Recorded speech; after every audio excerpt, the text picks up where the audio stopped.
So this is a sample of some of our collections. Ivanka Trump's multi-million-dollar fashion line has been booming in recent months, despite boycotts and decisions from retailers like Nordstrom to drop the brand.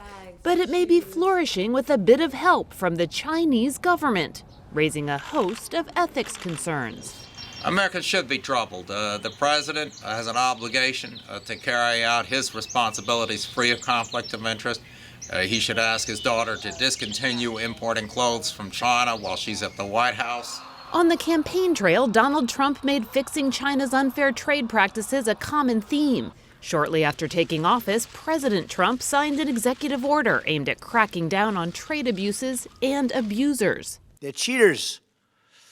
From now on, those who break the rules will face the consequences, and there'll be very severe consequences.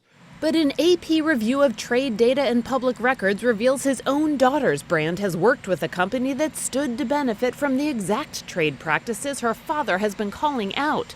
And the identities of the Chinese companies Ivanka Trump's brand does business with have become more secretive than ever. Since Ivanka Trump took on her White House role in March, more than 90% of the companies that exported her goods over the past 5 months have not been publicly disclosed. That's a far cry from just 3 years ago when a full 95% were named.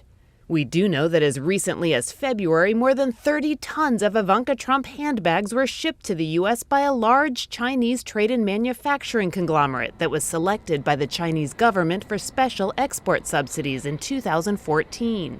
Details about how that program was implemented are murky, but World Trade Organization rules ban most export subsidies, which drive down costs, in this case for Chinese companies, giving them a competitive edge in world markets. Costs can also go down for the importers, but subsidies hurt workers in countries like the United States who are trying to compete. It seems very unfair to any company which is operating on market principles to have to compete with imports that are really assisted by the foreign finance ministry or treasury. In addition to the handbags, tons of Ivanka Trump dresses, sweaters, skirts, and tops were exported by a Chinese state-owned company between 2013 and 2015. It's unclear if her brand currently sources from state-run companies because it refuses to release a list of its suppliers. In a statement, Ivanka Trump's company maintained it doesn't directly contract with foreign states or state-owned enterprises, nor does it benefit from foreign subsidies. Rather, it just licenses the brand name to companies who may use the state-sponsored supply chains. Trade experts say it's a muddy defense at best. That seems to be skirting the ethical commitment pretty close or avoiding it altogether. Last year, China agreed to eliminate a wide range of export subsidies after the Obama administration brought a complaint to the WTO. But despite the rules, many export subsidies go unchallenged. The key point about these rules is that someone has to bring a case. And in the World Trade Organization, only governments can bring a case.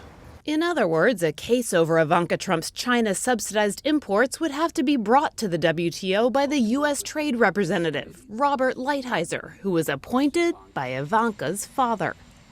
Kelly Daschle, Associated Press.